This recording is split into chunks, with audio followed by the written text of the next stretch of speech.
100% politique. Samedi de 10h à 11h sur Radio Algérie Internationale. 100% politique.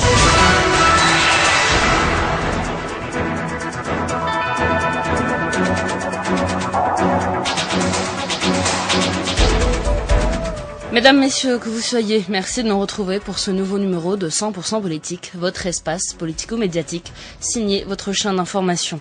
Pour ce samedi, nous recevons Amara Ben Younes, secrétaire général de l'UDR, l'Union pour la démocratie et la République, parti non encore agréé, et ce depuis 2004. Monsieur Amara Ben Younes, bonjour. Bonjour. Monsieur, alors, point besoin de vous présenter, ancien ministre, ancien directeur de campagne du candidat Bouteflika, fondateur de la Dépêche de Kabylie. Entre autres. Autant de casquettes, donc autant de points aussi qui nous permettra d'aborder de nombreux sujets. Mais avant donc d'entamer cette émission, je voudrais revenir sur l'UDR, donc votre formation politique. Vous êtes toujours en attente de votre agrément, donc vous êtes affiché plus ou moins optimiste. Puis il y a eu des déclarations du ministre de l'Intérieur qui mettent votre agrément en rapport avec l'adoption du code sur les partis politiques. Non, en fait, depuis quelque temps, le ministre de l'Intérieur dit la même chose. Il dit que les partis politiques seront agréés avec la nouvelle loi qui est en débat à l'Assemblée nationale et que c'est pas avec la loi existante que nous allons avoir notre agrément. Nous avons déposé notre dossier, nous, depuis juillet 2004, après avoir fait le congrès constitutif tel qu'exigé par la loi actuelle, et nous n'avons pas eu de réponse du ministère de l'Intérieur depuis maintenant juillet 2004, qu'elle soit positive ou négative. Nous attendons donc cette réponse. Nous l'attendons d'une manière sereine. Nous attendons la promulgation de la loi par l'Assemblée nationale, le vote de cette loi par l'Assemblée nationale, et nous allons nous rapprocher du ministère de l'Intérieur juste après pour mettre nos dossiers en conformité et pour certainement actualiser un certain nombre de pièces administratives. Comment est-ce que vous interprétez ces 7 années d'attente? C'est cette année d'attente, comme le dit la publicité, ça se passe comme ça en Algérie. On dépose, on vous dit ni oui ni non, vous restez comme ça gelé, suspendu. On vous permet de faire un certain nombre d'activités politiques. Nous, on s'est rendu compte réellement du non-agrément de l'UDR aux élections législatives de 2007. Oui. Quand nous sommes partis retirer les dossiers au niveau des wilayas, ils nous ont dit vous n'êtes pas un parti agréé, alors que quelques semaines auparavant, on faisait des meetings un peu partout dans le pays. Parce que nous, contrairement à un certain nombre d'autres partis politiques, nous avons un récépissé de dépôt qui a été publié au journal officiel concernant le dossier des membres fondateurs de l'UDR. Le récépissé a été publié par le journal officiel du 4 juillet de 2004. Donc en 2007, on s'est rendu compte que on n'avait pas d'agrément et qu'on pouvait pas participer aux élections. Alors un parti politique qui ne participe pas aux élections se demande à quoi il peut bien servir. Donc nous avons entamé à l'époque les discussions avec nos amis de l'ANR et du MDS. Nous sommes arrivés à un accord électoral avec l'ANR. Malheureusement, ça n'a pas pu se faire avec le MDS. On s'est présenté aux élections avec l'ANR. On a eu 4 députés. On a eu 4 députés qui sont toujours en activité. Et là, donc maintenant, avec les nouvelles réformes politiques engagées par le président de la République, nous sommes optimistes. Nous pensons que cette fois-ci, nous allons pouvoir avoir définitivement notre agrément et pouvoir enfin activer d'une manière légale et d'une manière ouverte et être surtout pouvoir surtout organiser des rencontres publiques et être invité par les médias et faire passer notre message aux Algériens, expliquer ce que c'est que l'UDR aux Algériens, qu'est-ce que nous apportons de nouveau, quelles sont nos propositions dans tous les secteurs d'activité. Voilà, donc nous attendons sereinement la promulgation et l'adoption de la loi par l'Assemblée nationale pour nous mettre en conformité avec la nouvelle loi sur les partis politiques. Alors justement, avant de revenir sur l'UDR puis sur votre programme, vous avez abordé vous-même le point des réformes. Donc on va essayer de voir un peu votre position concernant l'état d'avancement des réformes, des projets déjà adoptés ou encore ceux qui sont à l'étude tels que le code des partis politiques. Mais avant les réformes, donc il y a eu une consultation générale menée par la Troïka de Ben Salah, une consultation auquel vous n'avez pas été convié, Monsieur Ben Younes. Oui, mais parce qu'ils ont jugé que j'étais pas une personnalité, c'est tout. Ils ont jugé que j'étais pas une personnalité, que je n'étais pas, le parti n'étant pas agréé, donc je ne pouvais pas aller en tant que secrétaire général de l'UDR, et ils ont pensé que j'avais pas un statut digne de participer à cette rencontre avec la Troïka désignée par le président de la République. Je m'en porte pas plus mal. Vous avez quand même, vous n'avez pas écrit ou du moins jamais. donné Non. votre position Non. parce que le processus de réforme tel que, enfin, les processus de consultation tel que dit justement le chef de la République reste toujours ouvert. Le ministre de l'Intérieur m'a envoyé une lettre intuité personnelle en tant que personne pour donner mon point de vue. J'ai refusé de le donner parce que s'il m'avait écrit en tant que secrétaire général de l'UDR, je lui aurais donné mon point de vue en tant que secrétaire général de l'UDR sur notamment la loi concernant les partis politiques. Et il m'a invité en tant que personne. En tant que personne, j'avais rien à lui dire. Voilà, je m'exprime moi publiquement. Je ne fais pas partie du personnel politique algérien ou des responsables politiques algériens qui ont des alliances cachées ou des alliances honteuses avec un certain nombre d'institutions ou de personnalités. Moi, je joue franc jeu, je joue publiquement devant le peuple algérien. De toute façon, c'est le peuple qui va trancher en dernière instance. Alors justement, les instances, je parlais Pardon, excusez-moi, juste pour Bien ajouter sûr. une chose par rapport à cette commission, il faut quand même relever une chose importante, c'est que c'est une commission, si on retient la classification des courants politiques actuellement en Algérie, vous avez M. Ben Salah qui représente ce qu'on appelle le courant nationaliste, M. Bourazi qui représente ce qui est appelé le courant islamiste, le général Mohamed Touati qui représente l'armée, et il n'y avait aucun représentant du courant démocrate dans cette commission. Si vous voulez véritablement donner donc une lecture ou des courants à cette commission, il faut savoir Monsieur Touati, j'imagine que vous le savez bien, a quand même été donc parmi les fondateurs du RCD. Ah non, le général Touati n'a jamais été membre fondateur de ce parti. Je ne pense pas qu'un général a fondé un parti politique. Je ne dis pas, attention, je ne dis pas que ces trois personnes ne sont pas des démocrates. Mais j'ai dit qu'il n'y a aucune personnalité connue comme telle dans ce pays de la mouvance démocratique qui était présente dans cette commission. Moi, je vous dis que cette commission avait peut-être pas ambition de représenter tous les courants politiques. C'était évident. Alors on va continuer sur les réformes, Monsieur Bognonnet, si vous le permettez. Alors l'avant-projet de loi qui vous intéresse, celui des partis politiques.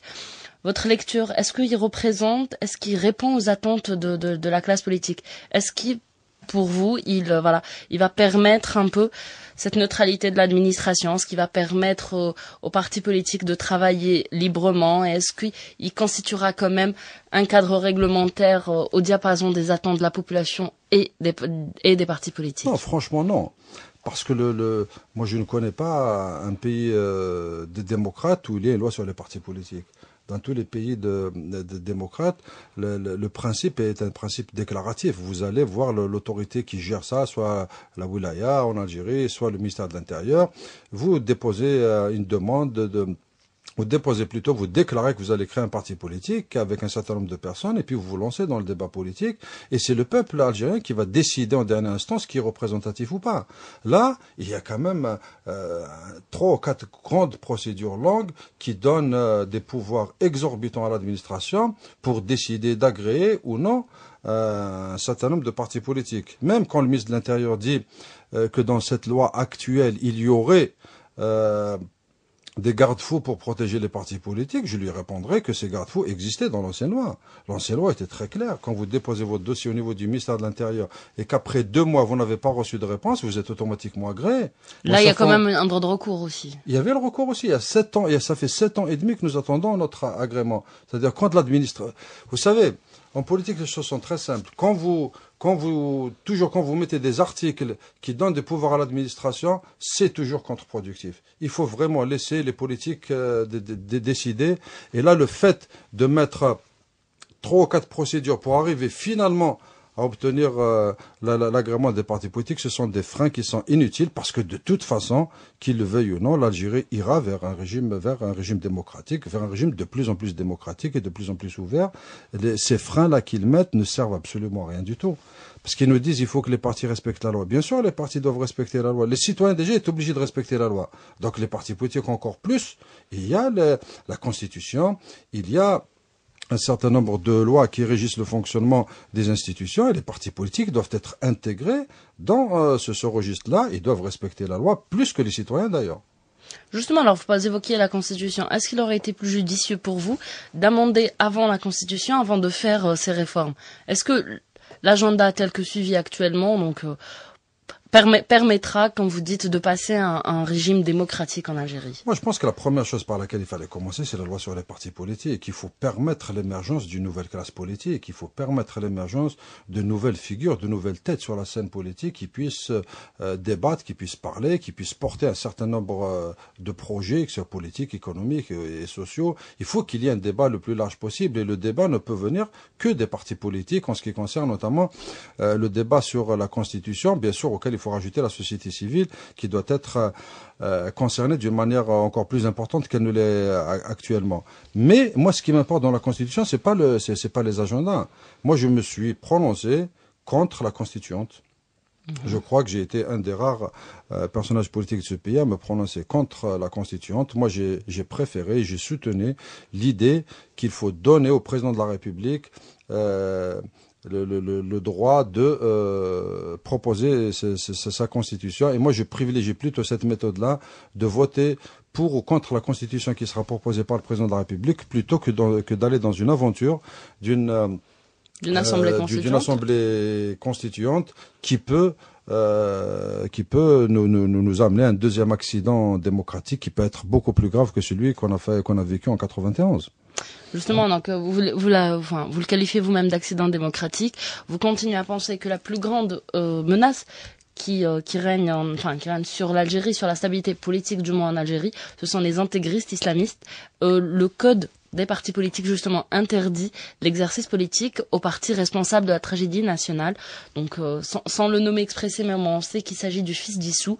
Est-ce que donc l'ex-parti du fils d'Issou, est-ce que vous partagez cette position? Oui, elle est capitale, elle est fondamentale. Il n'y a pas que cette loi, il y a la Constitution, il y a la Charte pour la paix et la réconciliation nationale qui interdisent expressément une chose d'abord plus importante que celle-là, qui interdisent l'utilisation de la religion à des fins politiques. C'est d'abord ça le principe fondamental. On ne doit plus en Algérie permettre à un certain nombre de personnes, d'institutions, d'organisations, de partis politiques de manipuler la religion à des fins politiques. Et la deuxième chose qui est importante, qui est dans l'article 4 de la loi actuelle de la nouvelle loi sur les partis politiques, qui interdit expressément aux anciens responsables du FIS et à tous ceux qui ont été mêlés de près et de loin des actes terroristes de créer des partis politiques. C'est une chose extrêmement importante. Moi, ce qui m'a étonné à l'UDR, et je l'avais dit publiquement, c'est qu'il y a eu quand même un débat au sein du Conseil des ministres présidé par le président Bouteflika pour dire il y a des ministres quand même qui étaient pour le retour du fils. Il y a des ministres algériens qui étaient pour qu'on permette aux anciens du fils de refaire de la politique. Heureusement que le président de la République a fini par trancher pour dire qu'il est hors de question qu'on reparte dans les années 90. Donc, ce que je veux dire par là, c'est qu'il y a quand même, au plus haut niveau de l'État, dans le gouvernement, des ministres algériens qui sont encore pour que ces anciens responsables du parti qui a été la cause de la tragédie nationale de 200 000 Algériens qui sont morts du terrorisme que nous avons vécu pendant une dizaine d'années, de discuter encore s'ils pouvaient permettre à ces personnes de revenir sur la scène politique. C'est une chose absolument hallucinante. Oui, monsieur Ben Younes, sans vouloir prendre parti, sauf que le courant islamique existe en Algérie. Et personne n'est capable de dire où sont et que sont devenus les anciens électeurs du... Madame, nous sommes en train de parler de terroristes. Bien sûr. Nous sommes en train de parler de terroristes. Il est absolument hors de question de permettre aux anciens terroristes de créer des partis politiques ou de refaire de la politique. Quant aux Algériens qui sont de tendance islamo-conservatrice et qui sont là et qui votent pour des partis qui respectent la loi, qui respectent le cadre républicain, qui respectent la Constitution, qui respectent toutes les lois de la République, eh ben, si le peuple vote pour eux, tant mieux pour eux. Mais ceux qui utilisent la force, ceux qui utilisent la violence, ceux qui ont utilisé le terrorisme pour imposer leur arrivée au pouvoir et pour imposer, rappelez-vous ce qu'il disait à l'époque, il disait en arabe « Dawla islamiyya wa law kariha al-kafirun ». Donc c'était des slogans quand même, et qui étaient, le moins qu'on puisse dire, anti-démocratiques. Il y a eu l'arrêt du procès électoral, je l'ai soutenu, je continue toujours à soutenir l'arrêt du procès électoral, et je l'ai dit, je le redis encore, que les Algériens, toutes tendances confondues dans n'importe quelle institution dans laquelle ils étaient, qui ont appelé, qui ont arrêté le processus électoral, ont sauvé la République, ont sauvé l'Algérie. Je vois que vous continuez donc de soutenir votre position. On va passer peut-être aux autres lois dans l'agenda des réformes, notamment les cas d'incompatibilité parlementaire. Vous trouvez donc, vous avez vous-même dit aberrant qu'on oblige certains ministres à démissionner 3 mois avant pour se présenter. Vous êtes aussi, et là c'est un peu étonnant, on va dire, vous inscrivez en faux quant à la non-possibilité pour des hommes d'affaires de se présenter à un mandat parlementaire. Vous savez, cette affaire de ministre d'abord, quand vous regardez les pays démocrates, parce que moi je me compare toujours aux pays démocrates, je me compare jamais aux pays de dictature. Les pays démocrates, tous les ministres, sans aucune exception, c'est très rare. Et le premier d'entre eux sont candidats aux élections législatives. Donc vous vous rendez compte, dans un pays démocrate, c'est-à-dire que si demain l'Algérie devient un pays démocrate, on va aux prochaines élections, tout le gouvernement doit démissionner pendant 3 mois.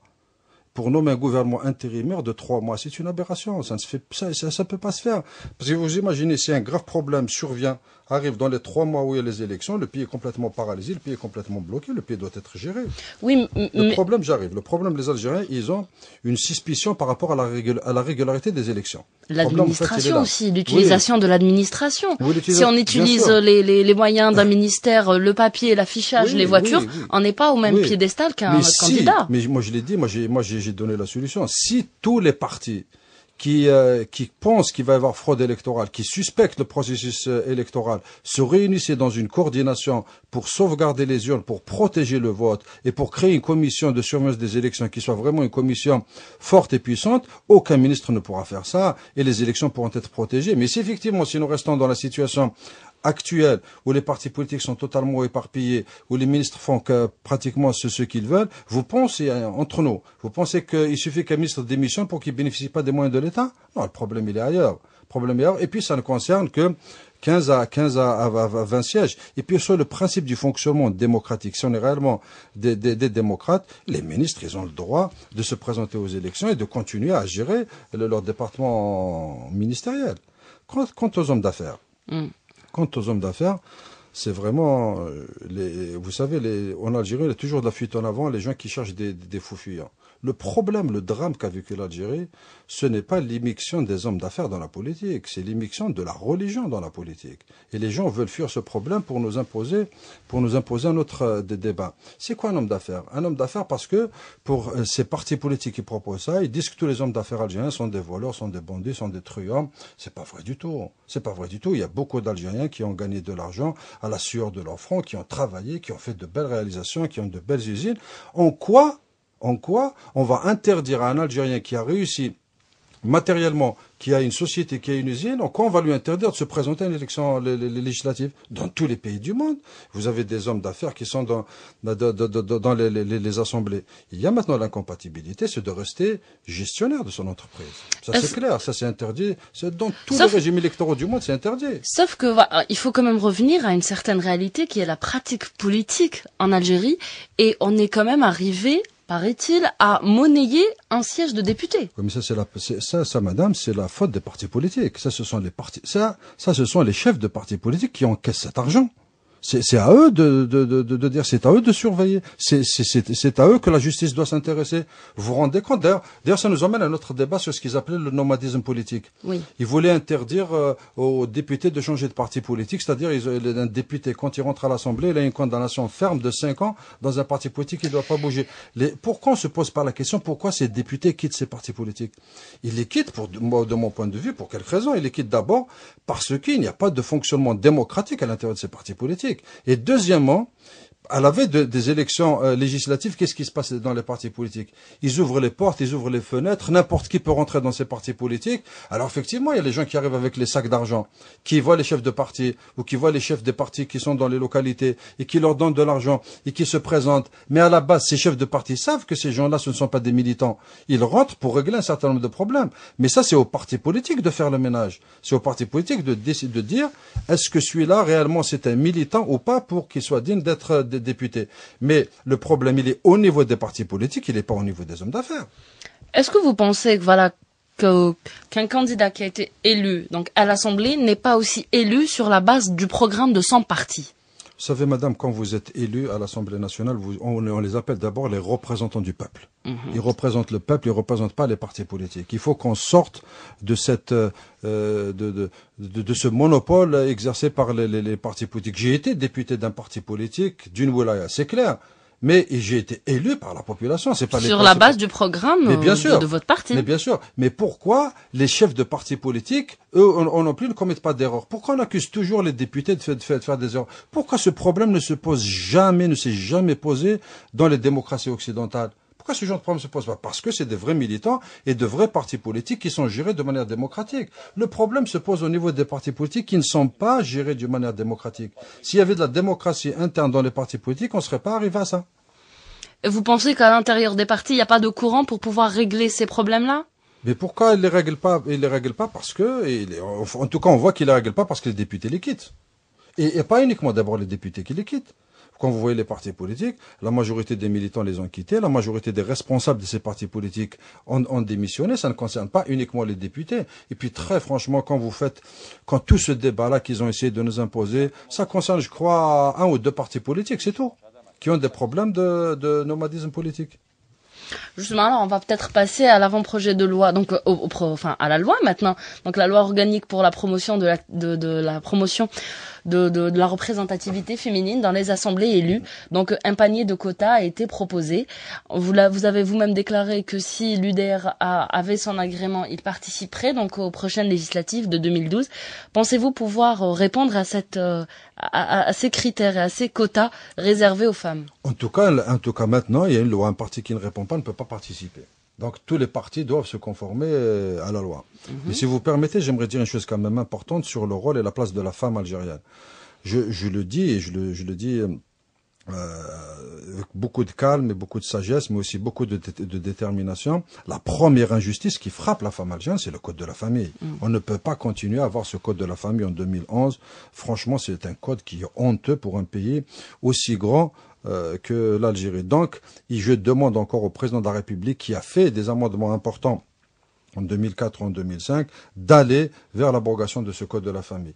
En même temps, je fais toujours cette demande au président de la République de faire aussi qu'il y ait au sein des institutions de l'État ce quota, qui est au sein du gouvernement d'abord. Commencer par le gouvernement, imposer un quota au gouvernement, imposer au quota de wali, imposer un quota d'ambassadeurs. Déjà dans le gouvernement, il faut qu'on arrive à imposer ça dans les sociétés nationales. Quand vous vous rendez compte que parmi les grandes sociétés nationales, on n'a aucune femme qui soit présidente d'une grande association, entreprises publiques. Maintenant, en ce qui concerne l'UDR, nous avons pris un engagement, c'est un défi que nous sommes lancés à l'intérieur de l'UDR, d'arriver à la parité. Pour les prochaines élections législatives, nous allons faire le maximum pour que nous puissions présenter à travers les 48 wilayas 50% de femmes sur nos listes électorales. Ça ne veut pas dire que nous allons réussir, mais en tout cas c'est un défi, c'est un engagement que le Conseil national a pris de faire le maximum pour arriver à cette parité. Et moi, si je suis réélu au prochain congrès de l'UDR comme secrétaire général, je me suis engagé à ce que dans le bureau national, il y ait 50% de femmes et que dans le conseil national futur de l'UDR, nous allons tout faire pour arriver à avoir 50% de femmes dans le conseil national. Il faut absolument imposer ce quota pour permettre à la femme algérienne d'exercer les pleins pouvoirs sur la scène politique. Vous avez aussi parlé éventuellement, enfin du moins pas parlé, mais vous avez affiché votre ouverture à faire autant de coalitions possibles avec tous les représentants du courant démocratique. Oui. Donc, nous sommes ouverts à toute forme de discussion, à toute forme d'alliance, à toute forme de négociation, à toute forme de concertation avec l'ensemble des partis de la mouvance démocratique. Quelles aient été nos divergences ou peut-être nos problèmes, il est absolument temps que les forces modernistes, progressistes et les forces de progrès, de modernité dans ce pays se regroupent et se rassemblent autour d'idées, autour de projets, mais il faut finir avec le rassemblement autour d'un homme ou le rassemblement contre un homme. Ça, c'est une pratique qui n'a pas marché pendant 20 ans. Il est temps de remettre les idées et le projet au centre du débat entre les démocrates et que nous puissions, en toute connaissance de cause, nous déterminer par rapport aux futurs rassemblements, aux futures alliances qui sont absolument indispensables à l'intérieur du courant des démocrates. Ces alliances peuvent déjà renforcer les rangs des démocrates, mais aussi répondre à aux dispositions relatives à la femme aussi. Oui, mais pas spécialement. Nous sommes contraints, les démocrates algériens sont contraints de se rassembler pour pouvoir un jour s'ils ont l'ambition d'exercer le pouvoir dans ce pays. Nous savons très bien qu'il n'y a aucun parti de la mouvance démocratique ou d'une autre mouvance qui peut arriver au pouvoir seul. Le compromis est absolument indispensable. Les alliances sont absolument indispensables. Et quand on voit ce qui s'est passé à l'intérieur du courant dit démocrate ces dernières années, le moins que l'on puisse dire, c'est que nous n'avons pas réussi à nous rassembler. C'est sur ces mots que nous allons terminer cette première partie, Monsieur Benyounès, si vous permettez. On se retrouve tout de suite après le flash d'information.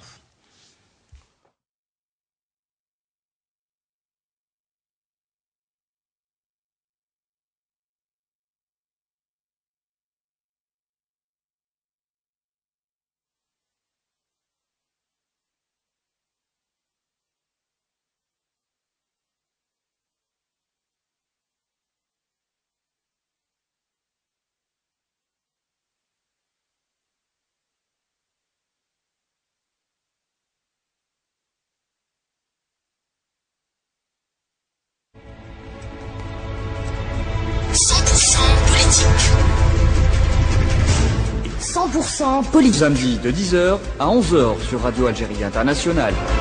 100% politique.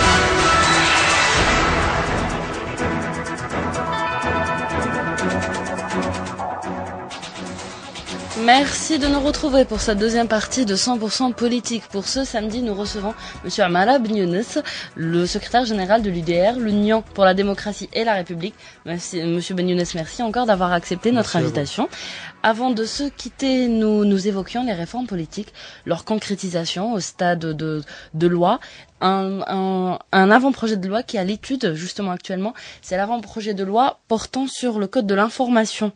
Donc là-dessus aussi, j'imagine que l'UDR a un positionnement. Est-ce que déjà vous avez eu un regard sur l'avant-projet de loi tel qu'il est, puis surtout sur les défaillances de la loi de 90? Vous savez, d'abord, quand on parle de paysage audiovisuel, d'abord, il y a des questions de principe. Les Algériens vivent une pluralité médiatique et dans le domaine de l'audiovisuel depuis plus de 20 ans. Tous les Algériens sont parabolés, tous les Algériens regardent les chaînes de télévision étrangères qu'ils veulent, les chaînes satellitaires. Celui qui privilégie la langue française, il a quoi écouter, celui qui utilise en arabe, celui qui en anglais. Donc en fait, nous vivons dans une pluralité médiatique. Ici en Algérie, il y a eu pendant un certain temps une fermeture du champ audiovisuel. Ils ont décidé de l'ouvrir, c'est une bonne chose. Mais très franchement, moi, je pense que, comme le disent d'abord la majorité des responsables politiques algériens, il faut d'abord commencer par ouvrir les médias du secteur public. Il faut déjà commencer par ouvrir la télé, pour ouvrir les radios. C'est déjà une avancée. Et après, bien sûr, il faut absolument ouvrir au secteur privé le monde de l'audiovisuel.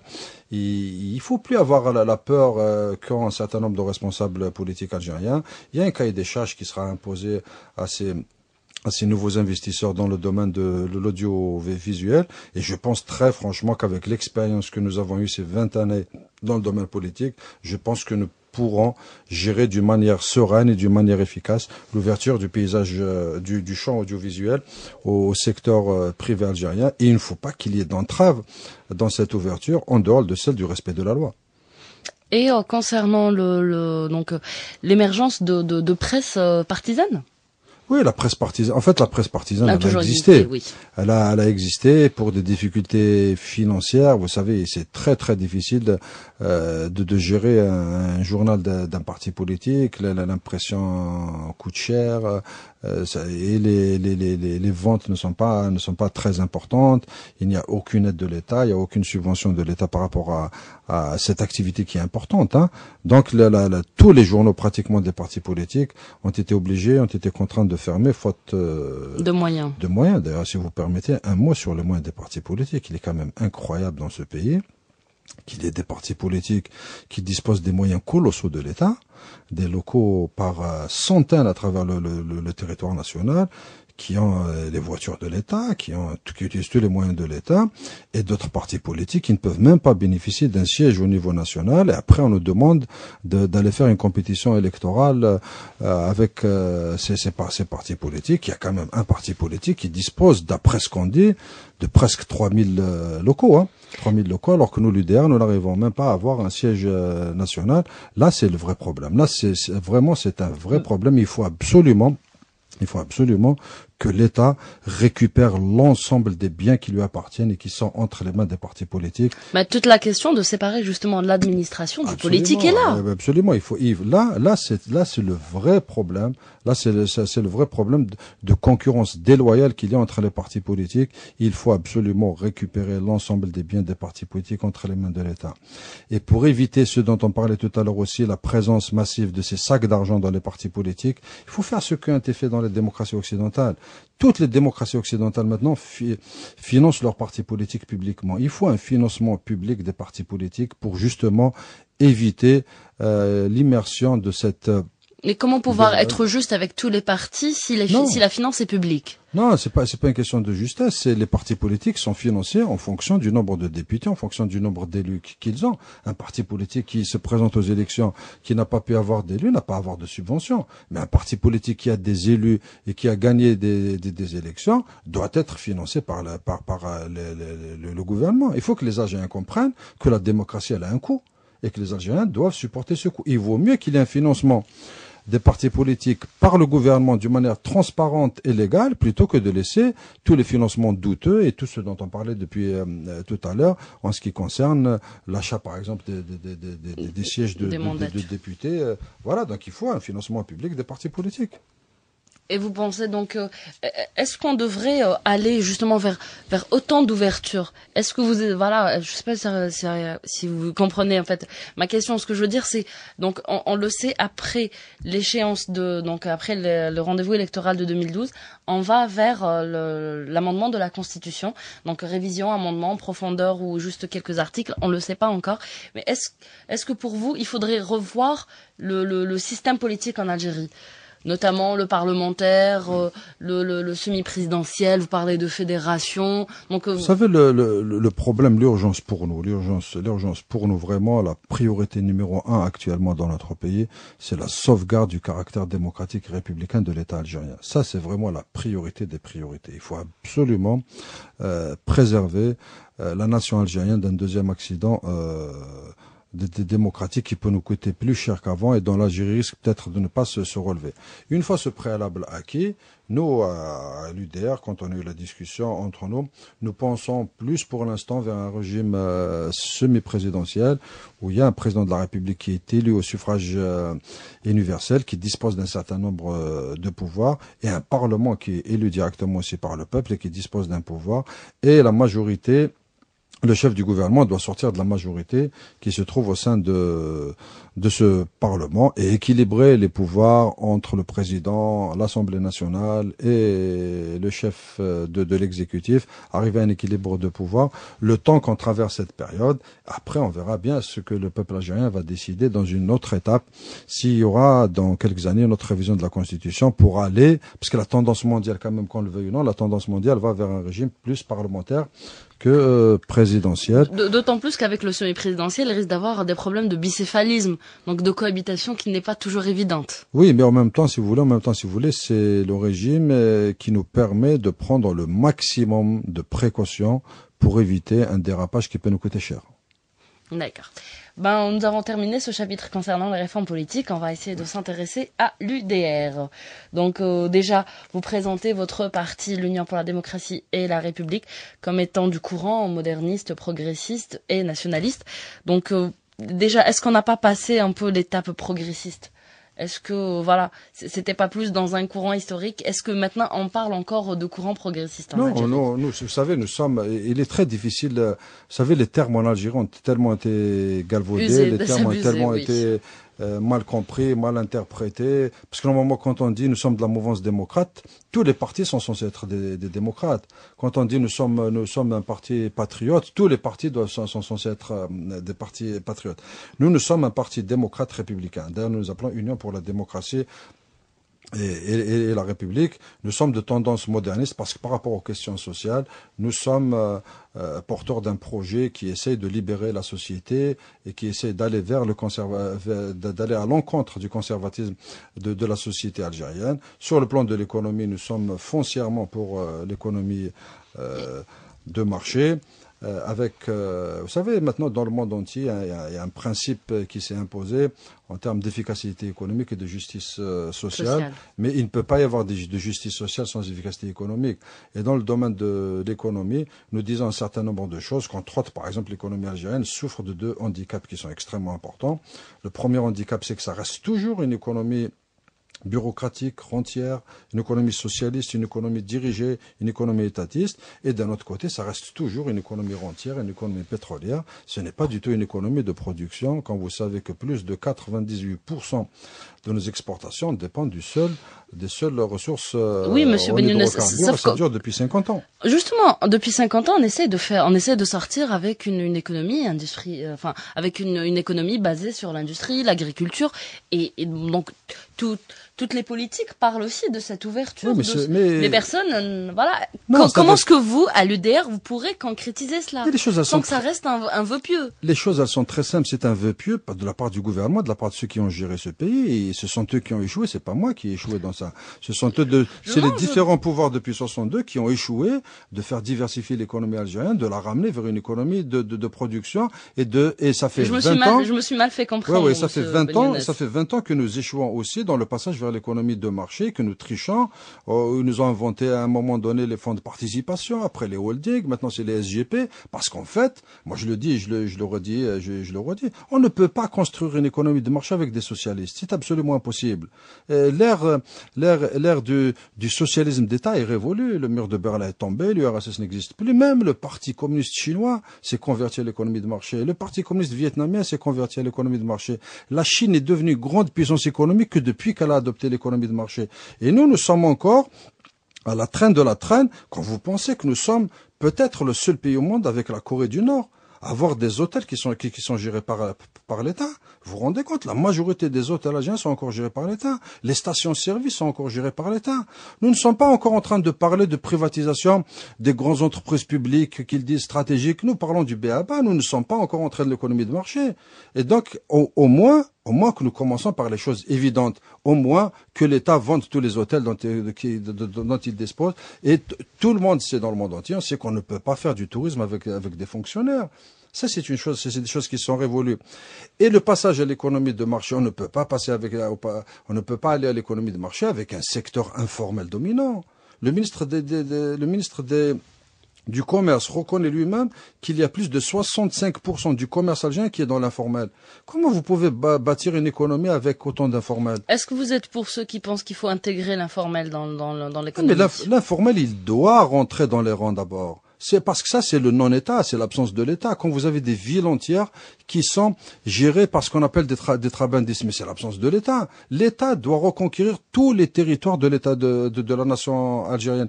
Tout le monde doit payer ses impôts. Vous vous rendez compte, vous êtes employé à l'ENRS, vous payez vos impôts à la source. À la source, vos impôts sont payés avec généralement des salaires que je préfère ne pas qualifier. Et vous avez d'autres personnes qui gagnent des dizaines de milliards qui ne payent ni salaire, qui ne payent pas d'impôts, qui ne payent pas de sécurité sociale, qui bénéficient des soins gratuits. Leurs enfants sont soignés gratuitement, alors c'est des gens qui gagnent énormément d'argent. Il faut absolument que l'économie formelle s'impose à tous les Algériens, ou du moins elle s'impose à la majorité des Algériens. Et puis franchement, on ne peut pas aller vers une économie de marché avec un secteur bancaire comme celui qu'on a. Vous vous rendez compte, c'est absolument... Nous sommes peut-être le seul pays de la planète qui n'utilise pas encore le chèque. Alors je ne vous parle même pas de carte bancaire, la carte bancaire n'existe. Mais les Algériens ne savent même pas ce que c'est qu'une carte bancaire. Vous vous rendez compte, en 2011, alors que tous les pays du monde, vous allez chez nos voisins, à gauche et à droite, c'est une carte, elle est depuis 10 ans, tout le monde utilise la carte bancaire. Nous, les Algériens, chaque Aïd, chaque fête, ils vont faire la queue devant la poste pour aller retirer leur argent, parce qu'ils peuvent même pas payer par chèque dans aucun pays. Il n'y a aucun endroit où vous pouvez payer par chèque. Et on ose parler de banque en Algérie. Donc c'est tout ça qui fait, toutes ces réformes-là qu'il faut engager pour aller vers une économie de marché, pour aller vers une économie de production. Le chef du gouvernement lui-même a dit 2 chiffres. Il a dit qu'il y a à peu près 4 000 milliards de dinars qui sont en surliquidité dans les banques. Et il dit en même temps qu'il y a à peu près 6 000 milliards de dinars qui sont chez les trabandistes, chez l'informel, dans donc, l'informel. On a à peu près, si on additionne 4 000, nous avons 10 000 milliards de dinars. Il faut que les Algériens sachent ce que c'est que 10 000 milliards de dinars. C'est 100 milliards de dollars. Nous avons 100 milliards de dollars qui dorment, qui ne sont pas utilisés.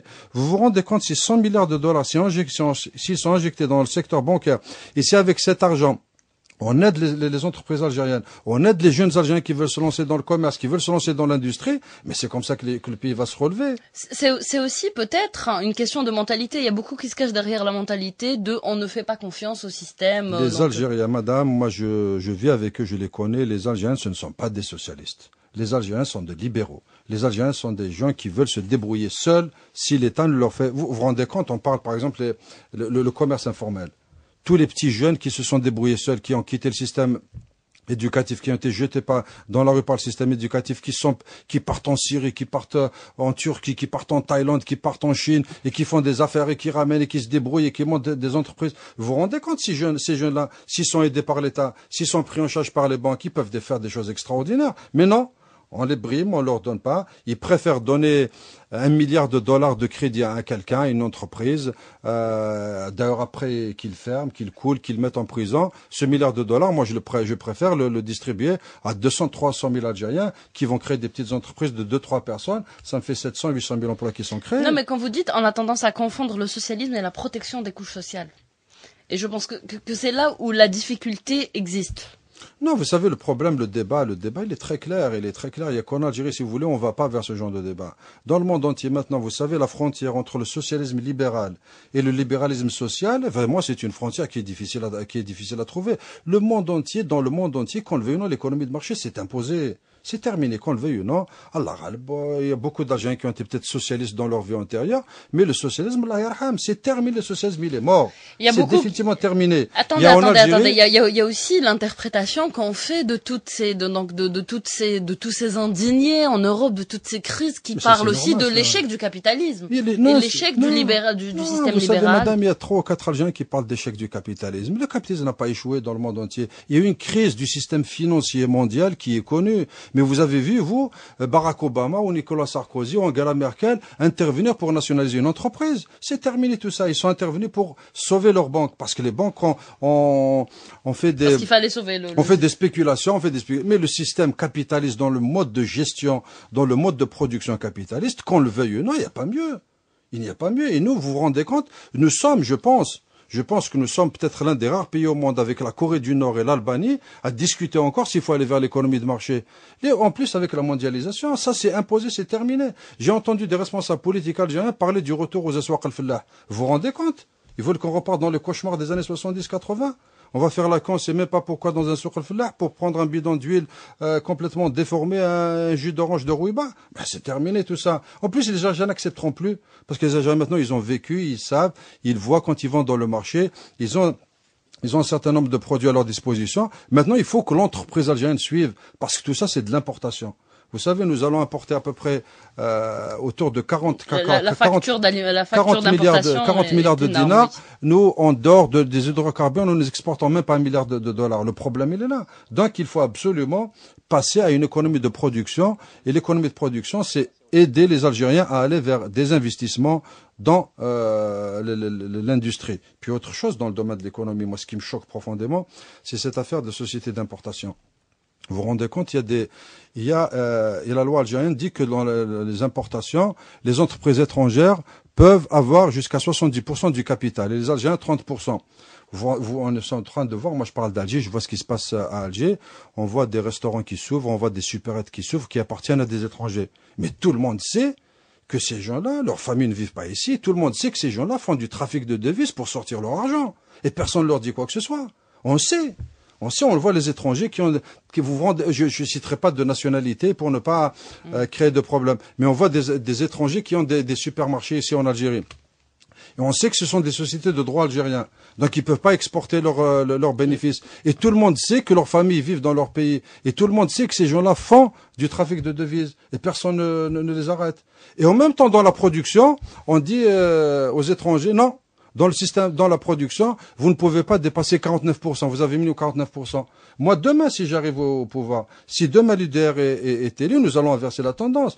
Moi, dans le domaine de l'importation, je donnerai le privilège total et absolu aux Algériens. Je ne laisserai pas les étrangers être dans le domaine de l'importation. Moi, que je préfère donner aux Algériens qui créent des entreprises d'importation plutôt que de donner à des étrangers qui nous exportent après leur devise. Mais par contre, dans ce qui concerne la production industrielle, tous les étrangers qui viennent, je peux les laisser jusqu'à 100% de leur capital parce qu'ils vont nous importer un outil de production, ils vont nous ramener une technologie, ils vont nous ramener un savoir-faire, ils vont surtout produire et créer des richesses et employer des Algériens. Et qu'est-ce que vous répondez à ceux qui parlent de l'échec justement de la politique d'investissement à l'étranger? Oui, mais pourquoi elle a échoué? Elle a échoué, c'est de notre faute. Si elle a échoué, c'est de la faute du gouvernement algérien. Les étrangers, vous savez, l'argent va où il y a l'argent. Et les étrangers, ils vont pas venir en Algérie pour nos beaux yeux. Ils viennent pour gagner de l'argent. Si le climat des affaires ne les arrange pas, s'ils savent qu'ils vont pas gagner de l'argent, ils vont pas venir. Mais demain, s'il y a un vrai climat d'affaires en Algérie qui est vraiment transparent et où les étrangers se retrouvent, ils vont venir investir parce que nous sommes quand même aux portes de l'Europe. C'est un pays qui a une position géographique stratégique. Mais les gens ne viennent pas. Nous, on dit toujours, ils ne viennent pas. Ah, ce sont eux qui ne veulent pas venir. Mais c'est nous.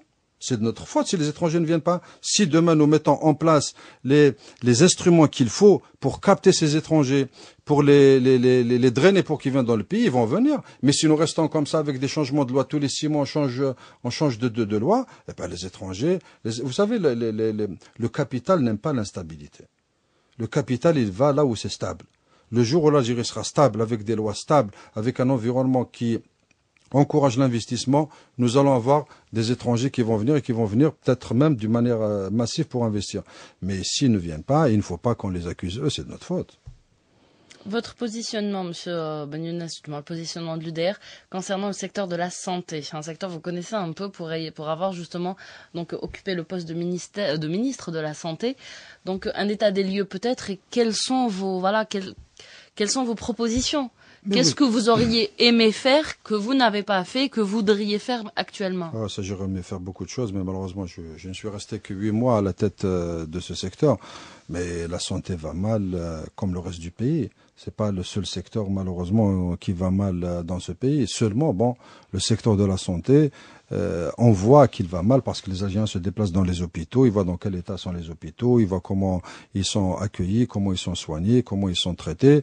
Et la santé, c'est une question de vie ou de mort. C'est pour ça que les Algériens sont extrêmement sensibles, ils ont raison d'être sensibles et de suivre de très près leur système de santé. Mais il faut très franchement, il faut revoir complètement la politique à santé dans le pays. C'est une réorganisation générale et profonde du secteur de la santé. Moi, je l'ai dit quand j'étais là-bas. J'ai dit quand j'étais là-bas que le problème, les gens se trompaient et se trompent toujours. Le problème de la santé en Algérie, ce n'est pas un problème de moyens, c'est un problème de gestion.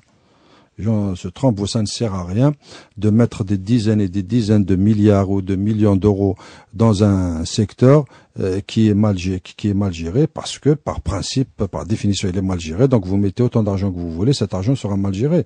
Il faut revoir toute la politique de gestion en matière de santé, revoir la gestion des hôpitaux, revoir la gestion des secteurs sanitaires, revoir la gestion du médicament, revoir la gestion des urgences, il y a beaucoup de choses qu'il faut revoir. Donc c'est un système général. Mais quand il y a des problèmes comme ça qui se posent, notamment le dernier problème, ce qui concerne l'oncologie, le problème de cancer qui est un problème dramatique, parce que vous savez, quand les familles qui ont des malades cancéreux vivent des drames absolument terrible, et surtout quand un cancéreux est en fin de vie, qui se présente à l'hôpital, au CPMC Mustapha d'Alger par exemple, on lui donne un rendez-vous 6-8 mois, et même le médecin qui lui donne rendez-vous, il sait très bien que dans 6-8 mois, la personne risque peut-être de mourir. Donc la famille, ça c'est vrai que c'est des drames auxquels absolument il faut trouver en urgence une réponse, et je pense d'ailleurs que le Premier ministre a saisi le ministre de la Santé en ce qui concerne ça pour dégager une enveloppe justement pour répondre d'une manière urgente à ce problème dramatique qui est ancien. Donc pour vous, la politique sanitaire de l'Algérie ne répond pas. Donc déjà, c'est pas une question de répondre, mais à prouver son échec. Oui, comme le reste. C'est-à-dire que si vous voulez, c'est pas uniquement la politique de la santé qui n'a pas été efficace. Dans tous les autres secteurs, la justice, il y a des problèmes, l'éducation, il y a des problèmes, l'industrie, on parlait des problèmes, l'économie, l'agriculture, il y a des problèmes dans tous les secteurs. Mais seulement, c'est vrai que le secteur de la santé est un secteur extrêmement sensible parce qu'il s'agit de la vie et il s'agit de la vie des Algériens et l'État est appelé à fournir plus d'efforts pour justement améliorer la gestion de ce secteur. Et l'éducation, Monsieur Ben Younes. Donc l'éducation aussi, souffre un peu de cette instabilité. L'éducation, c'est la priorité des priorités. Vous savez, on ne peut pas reconstruire, on ne peut pas rebâtir sans une véritable réforme fondamentale du secteur de l'éducation nationale. Ça, c'est vraiment le problème numéro 1 et la priorité numéro 1 de l'ensemble, qui doit être l'ensemble des partis politiques algériens, parce que s'il y a vraiment un secteur qui nécessite une réforme profonde pour justement aller de l'avant et mettre l'Algérie en conformité, notamment avec tout ce qui se passe à l'échelle planétaire, c'est le système éducatif national qu'il faut absolument revoir. Il faut remettre le savoir et la science au centre de tout. Il faut désidéologiser le système éducatif, il faut le dépolitiser, le système éducatif. Le système éducatif doit viser à former un citoyen libre, mais il ne doit pas embrigader les enfants algériens, et doit surtout les préparer à un avenir où les puissances sont en train de s'imposer par leur système éducatif, qui doit être vraiment la priorité absolue. D'ailleurs, jusqu'à présent, en termes de quantitatif, en termes de moyens, il faut reconnaître que ça a toujours été la priorité depuis l'indépendance en Algérie, mais malheureusement, nous avons beaucoup plus privilégié l'aspect quantitatif par rapport à l'aspect qualitatif. Il est temps de revoir un certain nombre de choses. Pour terminer, Monsieur Ben Younes, un mot peut-être sur le contexte international, le contexte de printemps arabe et la Syrie. Donc, sommes-nous toujours... votre positionnement sur le printemps arabe, puis aussi quant au dernier événement en Syrie et la Ligue arabe. Vous savez, moi d'abord, j'aime pas cette expression printemps parce que j'ai pas vu de printemps, moi. Quand on me dit la révolution du jasmin en Tunisie, j'ai pas vu du jasmin en Tunisie. C'est des expressions comme ça qui sont utilisées. Nous, à l'UDR, nous avons une position très claire. Autant nous nous réjouissons du départ de tous les dictateurs. Mais de tous les dictateurs, parce que là, nous sommes en train de parler on a parlé de Ben Ali, on a parlé de Moubarak, on a parlé de Kadhafi. Là maintenant, ça concerne Bachar al-Assad, ça concerne Ali Salah au Yémen. Mais il faut dire aussi qu'il y a de très très grandes dictatures qui sévissent dans le monde arabe, à commencer par le Qatar, à commencer par l'Arabie saoudite, qui sont en train de financer tous les mouvements extrémistes et intégristes de par le monde. Donc nous à l'UDR, on ne comprend pas cette sélection qui s'est opérée dans le monde arabe en matière de dictateurs. Moi, je le dis, je le répète et je l'ai dit depuis longtemps, tous les responsables du Moyen-Orient, tous les chefs de ces pays des Moyen-Orient sont des dictateurs. Tous, sans aucune exception. Il n'y a pas un d'eux qui soit un pays de démocratie. Et moi, je m'interroge, c'est ce qui s'est passé en Libye, par exemple, et ce qui se passe actuellement en Syrie, où un émirat essaye d'imposer une démocratie, qu'on le veuille ou non quand même, la Libye, la démocratie a été ramenée par les bombes de l'OTAN. C'est les bombes de l'OTAN qui ont ramené qui ont imposé la démocratie. Tant mieux que ces dictateurs soient partis, mais en même temps, nous, en tant qu'Algériens, nous devons rester absolument vigilants par rapport aux alternatives qu'il y aura dans ces pays. Nous devons suivre de très près déjà nous avons vu qu'en Tunisie, la Tunisie a basculé dans un régime intégriste avec la majorité qui a été donnée au parti Nahda. Nous allons suivre les élections en Égypte qui auront lieu au mois de novembre. Par contre, par rapport à la Libye, le président du CNT a déjà décrété la charia avant d'aller aux élections. Nous allons suivre également toutes ces questions, suivre également l'agrément de l'UDR. On espère vous recevoir très bientôt. C'est la fin de 100% politique. Merci de l'avoir suivi. Tout de suite, la suite de nos programmes sur Radio Algérie Internationale. Au revoir.